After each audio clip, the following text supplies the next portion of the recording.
যুক্তরাষ্ট্রের president Donald ট্রাম্পের সরকারি বাসভবন হোয়াইট হাউসে অনুষ্ঠিত এক সভা থেকে মার্ক জাকারবার্গকে বের করে দেওয়ার অভিযোগ উঠেছে। এ নিয়ে সংবাদ প্রকাশের পর ব্যবসায়ী পাড়ায় তীব্র প্রতিক্রিয়ার সৃষ্টি হয়। তবে অভিযোগ অস্বীকার করে ব্যাখ্যা দিয়েছে হোয়াইট হাউস। ভবিষ্যৎ F-47 স্টিলথ ফাইটার জেট নিয়ে ওভাল অফিসে বৈঠকটি হয়। সেখান থেকে মেটা বস মার্ক জাকারবার্গকে বের করে দেওয়া হয়। তবে প্রতিবেদনটি অস্বীকার করেছেন ট্রাম্পের এক কর্মকর্তা।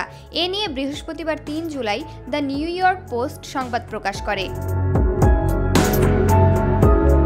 গত শীতে হোয়াইট হাউস সফরের সময় জাকারবার্গকে প্রেসিডেন্টের অফিস থেকে চলে যেতে বলা হয়েছিল বলে এনবিসি নিউজের এক দীর্ঘ প্রতিবেদনে প্রকাশিত হয়। প্রেসিডেন্ট ট্রাম্পের ওয়েস্ট উইংয়ের অভ্যন্তরীণ কার্যক্রম সম্পর্কে বৈঠকে আলোচনা হচ্ছিল।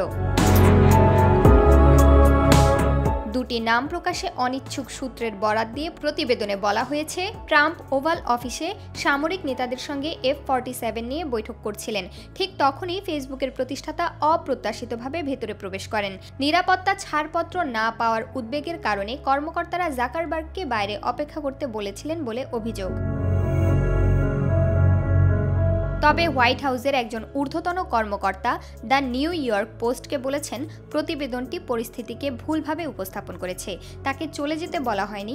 প্রেসিডেন্টের অনুরোধে তিনি হ্যালো বলতে আসেন এবং তারপর পাইলটদের সাথে বৈঠকের পর অন্য একটি বৈঠক শুরু হওয়ায় মার্ককে অপেক্ষা করতে হতো, তাই তিনি চলে যান।